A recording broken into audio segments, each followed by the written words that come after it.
Tere, sõbrad! Homme on siis Eestis põllumeeste protest. Kreekas on siin korralikud põllumeeste protestid, et olen isegi sõitnud kiirtee peal Thessalonikisse ja pidin väiksema tee peale pöörama, nii nagu teisedki autod, et ei saanud lihtsalt läbi. Aga Eestis võitlevad seal eurotoetuste eest. Minu arvates tuleks hakata võitlema mitte selle eest, et toetusi vähe makstakse, vaid kõik toetused tuleb ära kaotada. Vabaturumajanduse peale tuleb üle minna. See on punkt 1. Ja punkt 2, peetimine tuleb ära lõpetada. Täpselt see, mille eest ma plaan B bussi ajasin Kärstnasse suvel, kus terveid sigu hukati. Siiamaani mõnitatakse osaliselt. Teised kiidavad, aga päris palju on mõnitajad, päris palju on ükskõikseid, mis ta mängis lolli, aga tegelikult terveid sigu hävitati.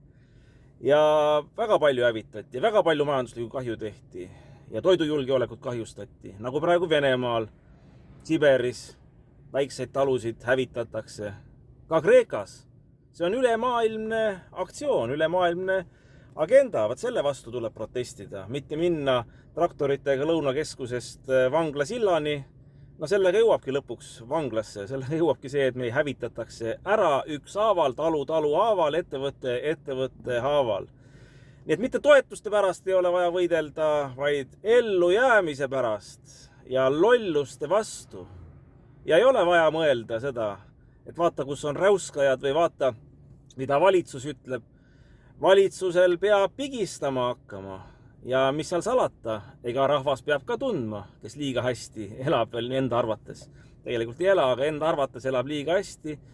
Nagu kiirteede peal siin Kreekas, kui põllumehed protestivad, et tõesti hakata mõtlema, et mis nad siis blokeerivad seda teed. Siis hakkavad inimesed koos põllumeestega valitsus survestama, et kuule, vana, lõpeta ära, anna põllumeestele, mida nad nõuavad. Ja samamoodi tuleb, ma ütlen veel kord, teha Eestis. Valus peab hakkama. Ja veel plaan B-st. Me tahtsime näiteks bussiga blokeerida Tartu kesklinna enne seda, kui automaks kehtestati. Autoomanike liit oli ka seal juures. Algul selle juhatuse liige noogutas kaasa, et teeme. Siis ei võtnud enam telefoni vastu.